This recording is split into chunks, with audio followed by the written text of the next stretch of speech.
హల్లెలూయా. యెషయా పుస్తకం 55వ అధ్యాయం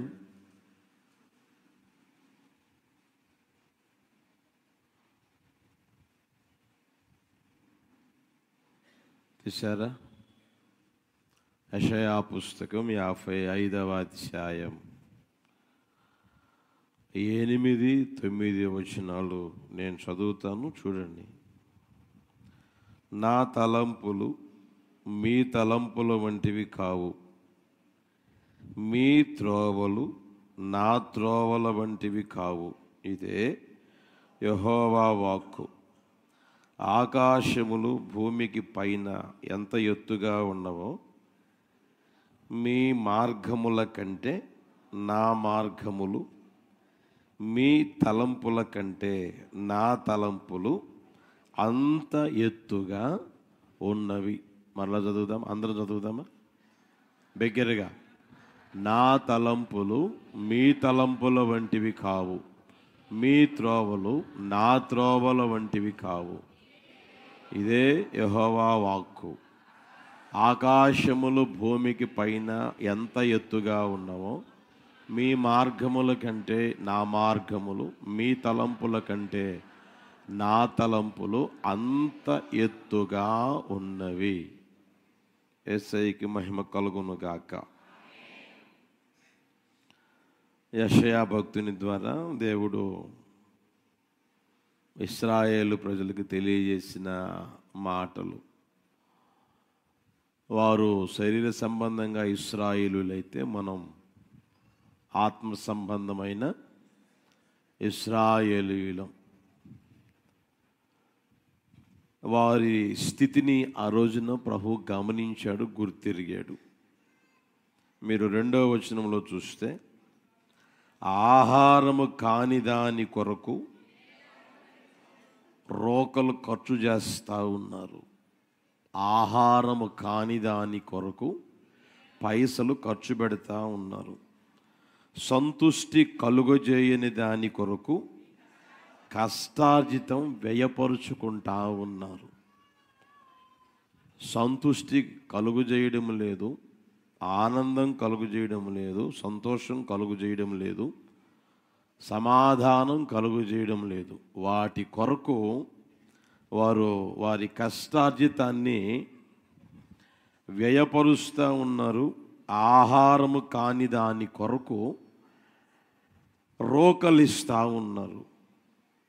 అలాంటి పరిస్థితులన్నీ ప్రభు క్షుణ్ణంగా గమనించి తన దాసుని ద్వారా ఈ మాటలు తెలియజేస్తూ ఉన్నారు.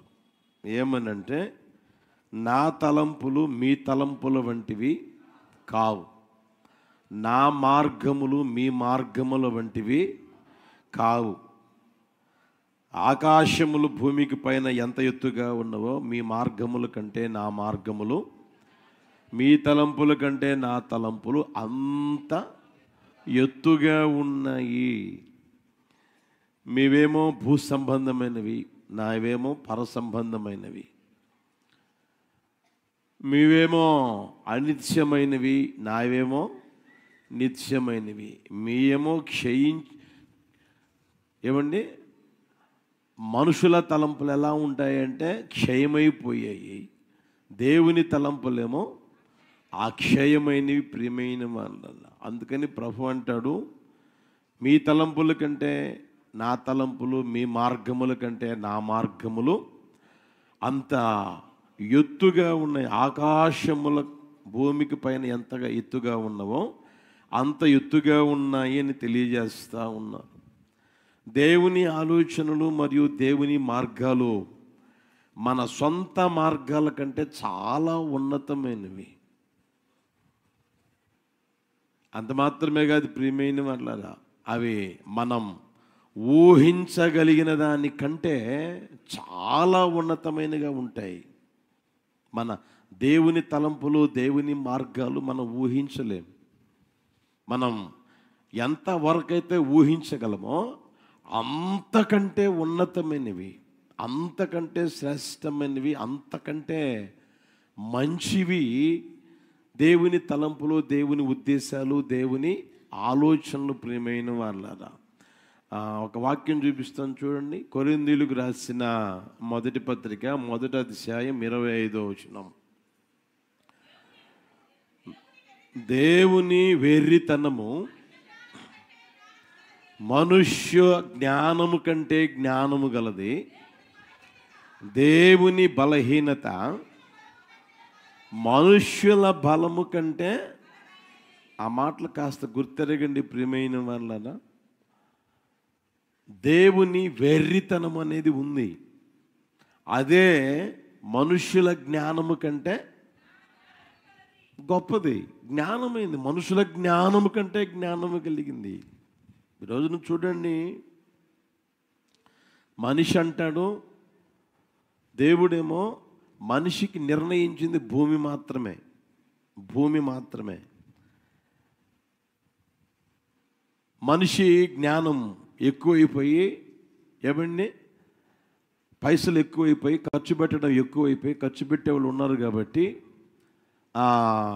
వాళ్ళు ఏ స్థితిలోనికి వెళ్ళిపోయారంటే, మాకు జ్ఞానం ఉంది, మాకు తెలివితేటలు ఉన్నాయని చంద్రమండలం మీద గూడు కడతాము అంటారు.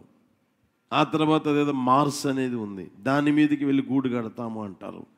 అక్కడ మనుష్యుల ఏమండి పోలికలుగా ఉన్నట్టున్నాయి, ఎక్కడ కూడా ఉన్నట్టున్నారు మనుషులు, ఇక్కడ కూడా ఉన్నట్టున్నారు, ఆనవాళ్ళు కనపడతా ఉన్నాయి. అక్కడ నీళ్లు ఉన్నాయి, ఇక్కడ నీళ్లు ఉన్నాయి అని చెప్పేసి కనుక్కుంటూ ఉంటారు. ప్రియమైన వాళ్ళు ఏవేవో పరిశోధనలు చేస్తూ ఉంటారు. అయితే దేవుడు అంటాడు, మనుషుల జ్ఞానము కంటే నా వెర్రితనం ఉందే, అదే జ్ఞానం కలిగింది. యేసయ్యకి మహిమ కలుగును గాక. హల్లెలూయా. నేను బలవంతుణ్ణి, నేను శక్తివంతుణ్ణి, ఏమండి, నాకు బంది బలం ఉంది, కండబలం ఉంది, ఏమండి, అన్ని బలాలన్నీ ఉన్నాయి అని అనుకుంటూ ఉంటారే. ఏమండి, అక్కడ మనం గమనిస్తే చూడండి, అక్కడ మనుష్యుల బలము కంటే దేవుని బలహీనత బలమైనదంట. దేవుని బలహీనత మనుషుల బలము కంటే బలమైనదంట. ప్రియమైన వాళ్ళరా, అందుకని ఆయన అంటాడు, మీ వ్యక్తిగత జీవితంలో మీ మార్గాల కంటే నా మార్గాలు, మీ తలంపుల కంటే నా తలంపులు చెప్పండి ఎంతో ఉన్నతమైనవి, ఉన్నతమైనవి అని దేవుని వాక్యం తెలియజేస్తూ ఉంది. ప్రియమైన వాళ్ళారా, దేవుని జ్ఞానం లేదా దేవుని జ్ఞానం యొక్క ఐశ్వర్యం మనం ఎప్పటికీ గ్రహించలేం. అంత మాత్రమే కాదు, ఆయన మార్గాలైనా, ఆయన తలంపులైనా, లేదా ఆయన తీర్పులైనా మనం ఎప్పటికీ గ్రహించలేకపోవచ్చు, పూర్తిగా గ్రహించలేకపోవచ్చు. అయితే దేవుని ఆలోచన తెలిసిన నా తలంపులు, నా మార్గాలు నేను మీకు తెలియజేస్తాను, నేను మీకు బోధిస్తాను. ఆయన తెలియజేసేదానికైనా, ఆయన బోధించేదానికైనా ఎల్లప్పుడూ సిద్ధంగానే ఉంటాడు. హల్లెలూయా.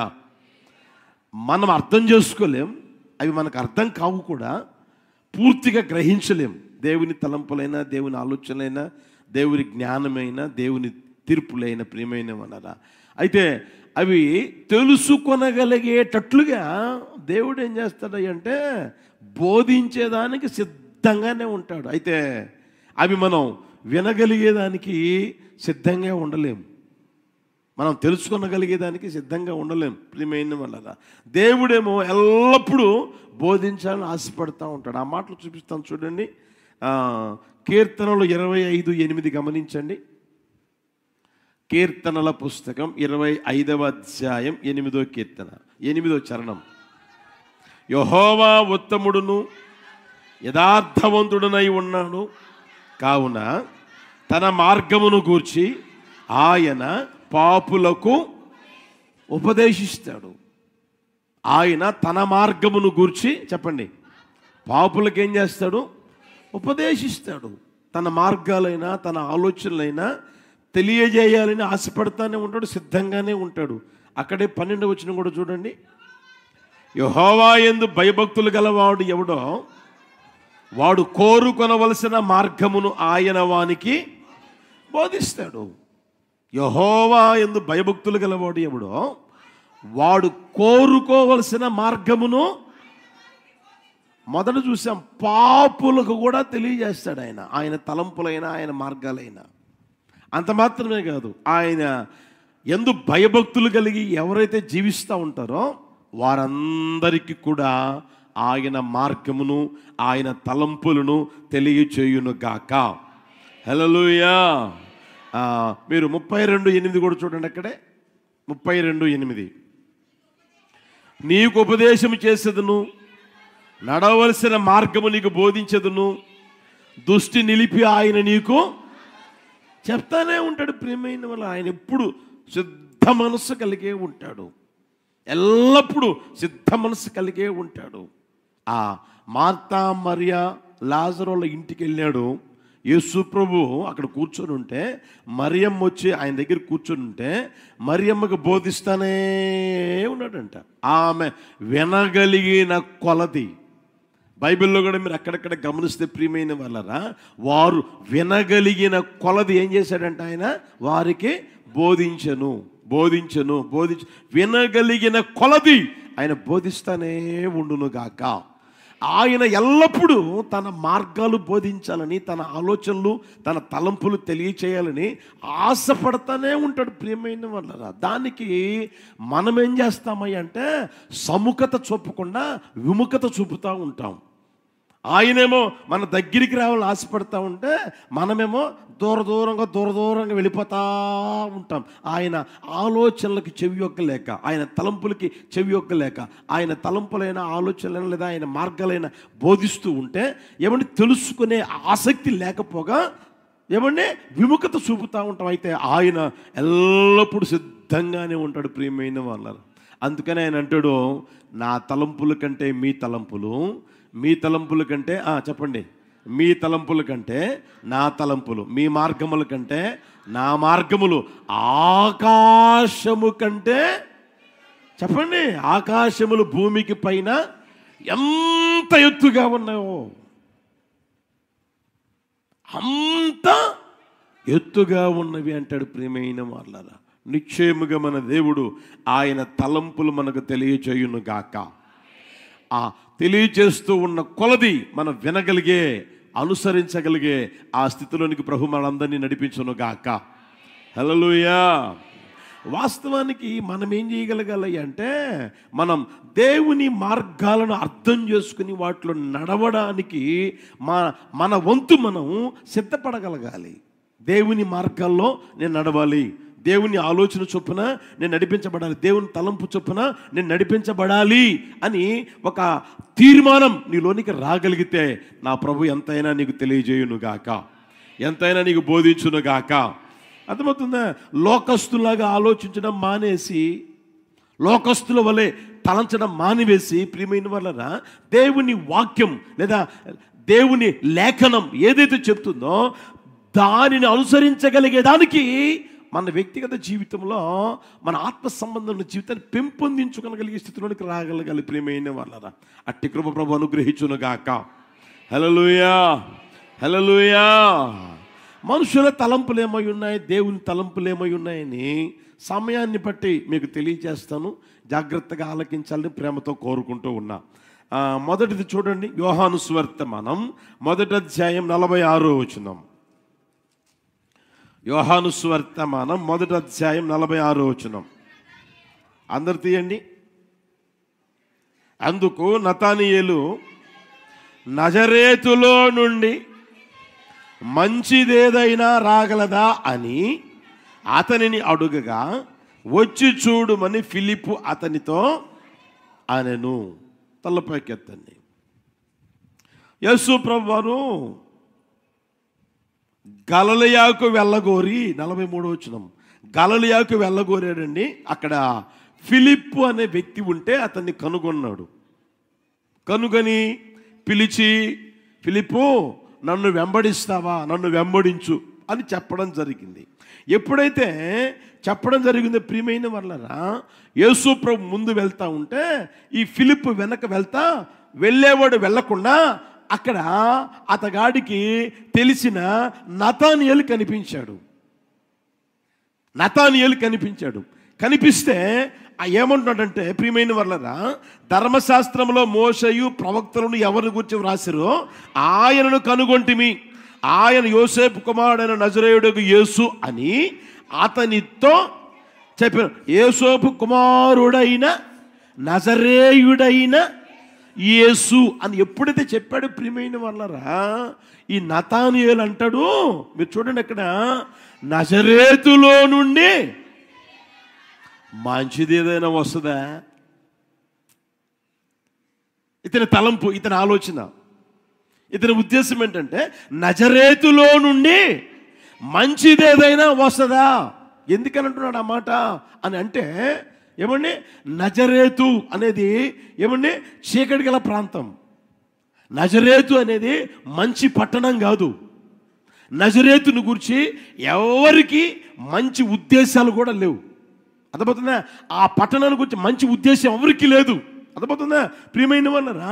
ఇంకా మనం ఆలోచించగలిగితే ఇతర ప్రాంతాల ప్రజలందరూ దాన్ని, ఆ పట్టణమా అది ఎందుకు పనికిరాందిరా, ఆ ఊరా ఎందుకు పనికిరాందిరా, ఆ ఊరా అని ఏమంటే ఆ ఊరు తృణీకరిస్తూ ఉంటారు, ఎన్నిక లేనిదిగా చేస్తూ ఉంటారు ప్రియమైన వాళ్ళరా.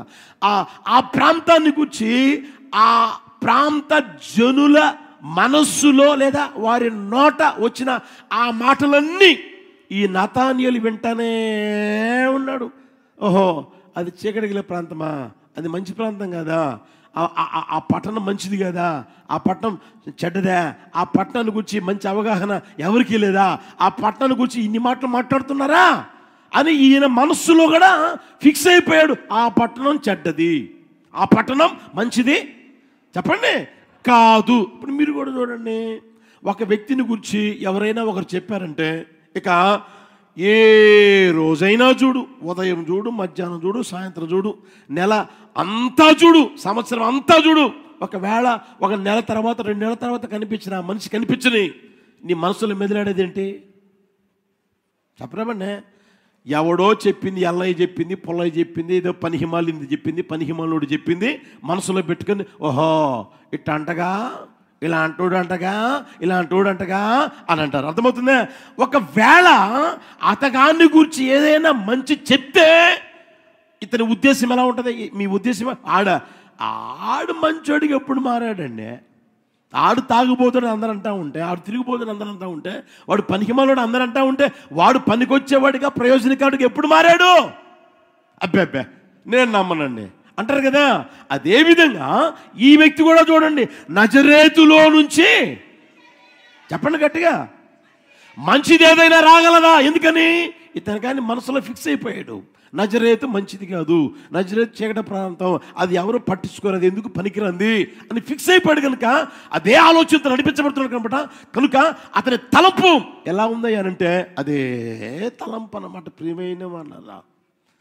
అరే యేసు ప్రభు పోతున్నారా, యేసు ప్రభును పిలిచారా బాబు, ఆయన్ని మేము కనుగొన్నాం, ఆయన నజరేయుడైన యేసు ఎవరినైతే ఎదురు చూస్తూ ఉన్నారో ఆయన ఈ లోకానికి వచ్చాడు, ఆయనే నన్ను రమ్మన్నాడు, ఆయనే నన్ను పిలిచాడు, ఆయన నన్ను వెంబడించమన్నాడు, ఆయన దగ్గరికి వెళ్తా ఉన్నాం, రండ్రా బాబు అని అంటే అతగాడు అరే పోరా, నజరేతులో నుంచి మంచిదేది రాదు, ఏదైనా వస్తుందా రాదురా బాబు అన్న ఆ తలంపుతో వారి వ్యక్తిగత జీవితం ప్రియమైన వాళ్ళరా నడిపించబడతా ఉంది.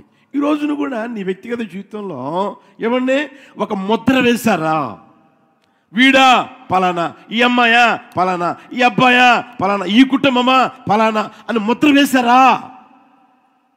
నీలోంచి మంచిదేది రాదు, నీవు మంచోడివి కాదు, నువ్వు చెడ్డోడివి, నువ్వు దుర్మార్గుడివి, దుష్టుడివి, నీచుడివి అన్న ఆ ముద్ర వేశారా ప్రియమైన వాళ్ళరా? నీలో నుంచి మంచిది ఏది రాదు అనగలిగిన ఆ స్థితి, ఆ మాటలు కూడా విని విని విని విని ఇక అంతేగా, నేను ఎంత మంచి చేసినా చెప్పండి మంచి నేను మనిషిని అనుకోరుగా అన్న ఆ స్థితిలోనికి వెళ్ళిపోయి నీ వ్యక్తిగత జీవితంలో వ్యాసాన్ని విసిగిపోతా ఉన్నాయేమో ప్రియమైన వాళ్ళరా.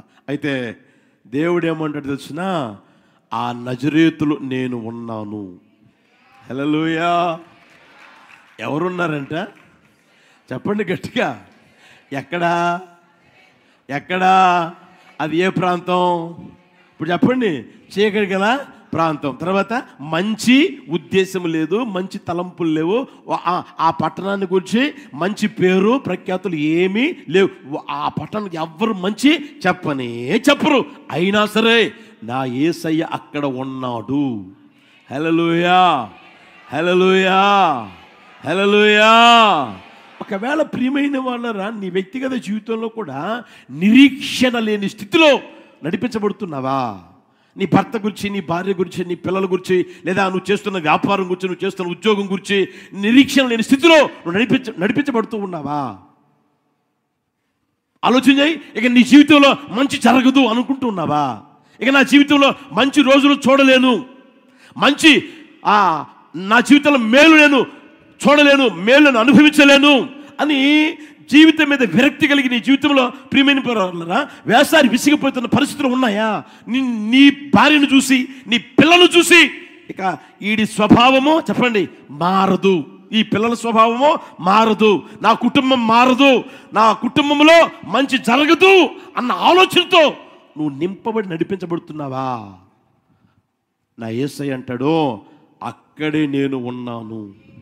హల్లెలూయా, హల్లెలూయా. నా యేసయ్య ఉన్నాడు గనుక మంచి జరుగును గాక. నీ నిరీక్షణ లేని స్థితిలో నుంచి నా దేవుడు విడిపించును గాక. నా దేవుడికి మేలు చేయును గాక. నా దేవునికి ఆశీర్వాదం కలుగు చేయును గాక. నీ శాపం, నీ దరిద్రత తొలగిపోవును గాక. నీ పేరు ఇక మీదట మార్చబడును గాక. నీ కుటుంబంలో ఉన్న వారి పేరు మార్చబడును గాక. ఒకవేళ త్రాగుబోతు అనుకుంటున్నావా? నా దేవుడి విడిపించును గాక. తిరుగుబోతు అనుకుంటున్నావా? నా దేవుడి విడిపించును గాక. నా యేసయ్య కార్యము చేయును గాక. హల్లెలూయా. అందుకని ఆయన అంటాడు, మీ తలంపులు వేరు. చెప్పండి, నా తలంపులు వేరు. మీ తలంపులు ఏంటి? ఇక అయిపోయిందండి నా జీవితం. చెప్పండి, అయిపోయిందండి. నేనా ఇక బాగుపడలేనండి. నేనా ఇక మరలా మంచం మీద నుంచి లేవలేనండి. నేనా మరలా నా పనులు నేను చేసుకోలేనండి. నేనా ఇక మరలా మంచి పేరు తెచ్చుకోలేనండి అన్న పరిస్థితిలో ఉన్నావా? భయపడకు, నా యేసయ్య అక్కడే ఉన్నాడు, నజరేతులో ఉన్నాడు. హల్లెలూయా. బైబిల్లో మీరు చూడండి 37వ అధ్యాయం, యెహెజ్కేలు పుస్తకం 37వ అధ్యాయంలోనికి రండి. వస్తే అక్కడ దేవుడు చెప్తున్న మాటలు మీకు గుర్తు చేస్తాను చూడండి. యెహోవా హస్తం నా మీదికి వచ్చెను, నేను ఆత్మవశున్నై ఉండగా యెహోవా నన్ను తోడుకొని పోయి ఎముకలతో నిండి ఉన్న ఒక లోయలో నన్ను దించాడంట. దేవుడు ఆ భక్తుల్ని తీసుకుని వెళ్ళి ఎండిపోయిన ఎముకలు ఉన్న ఆ లోయలో దించాడంట. వాటి మధ్య అతగాడు అటు ఇటు తిరుగుతూ ఉంటే ఎముక అనేకం ఆ లోయలో ఉండడం కనపడతా ఉన్నాయి. కనపడమే కాకుండా అవి ఎలా మారిపోయి తెలిసిన, ఎండిపోయాయి, పూర్తిగా ఎండిపోయాయి. కేవలం ఎండిపోయినవి అని రాయబడింది. ప్రియమైన వారలారా, దేవుడు అంటాడు, నరపుత్రుడా, ఈ ఎండిపోయిన ఈ ఎముకలు బ్రతకగలవా? ఆ సేవకుడితో ప్రభు అంటాడు, ఈ ఎండిపోయాయే, ఎప్పుడో చర్మం చీకిపోయింది, చర్మం యొక్క ఆనవాళ్ళు లేవు, ఆ శరీరంలో నుంచి ఆ ఎముకలు కూడా విడిపోయాయి. అక్కడొక ఎముక పడవేయబడ్డాయి. ఈ ఎముకలు ఎండిపోయాయి కదా, ఇవి మరలా బ్రతుకగలవా? ఇవి మరలా జీవముతో ఉండగలవా?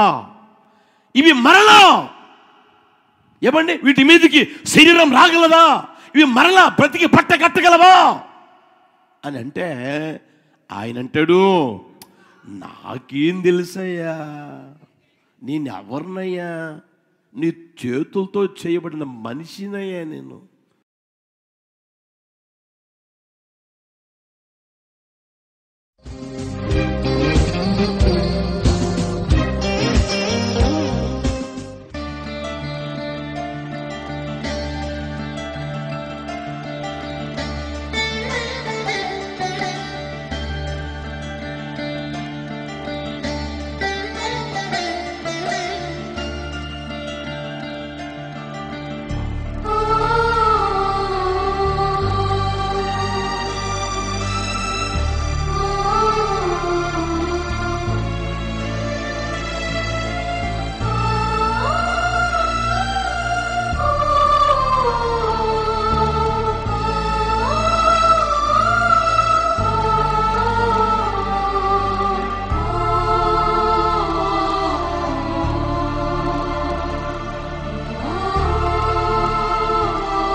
సర్వాంగ సుందరా సద్గుణ శేఖరా యేసయ్యా నిన్ను సియోనులో చూచెదా, పరవశించి పాడుచు పరవళ్ళు త్రొక్కెదా. యేసయ్యా నిన్ను సియోనులో చూచెదా, పరవశించి పాడుచు పరవళ్ళు త్రొక్కెదా.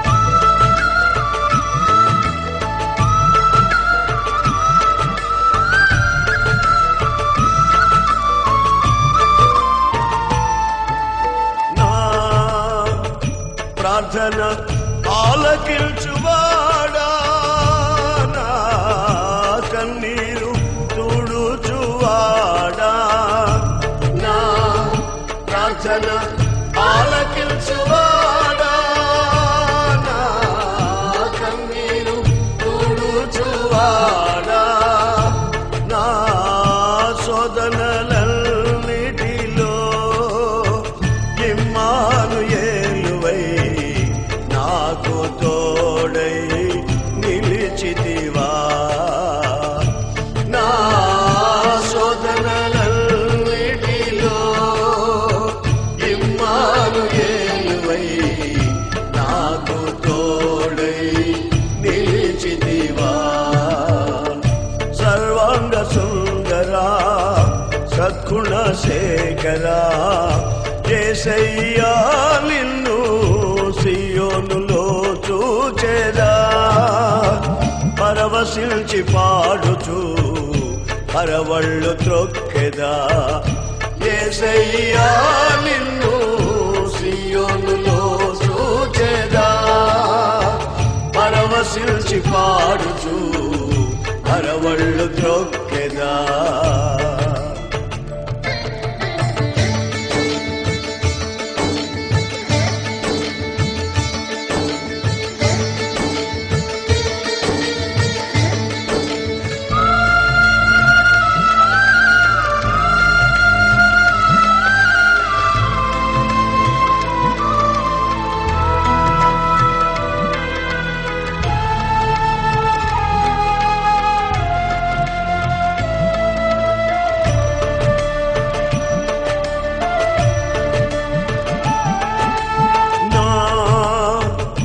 శాపములు పాపినావా, నా ఆశ్రయపురమైతివా.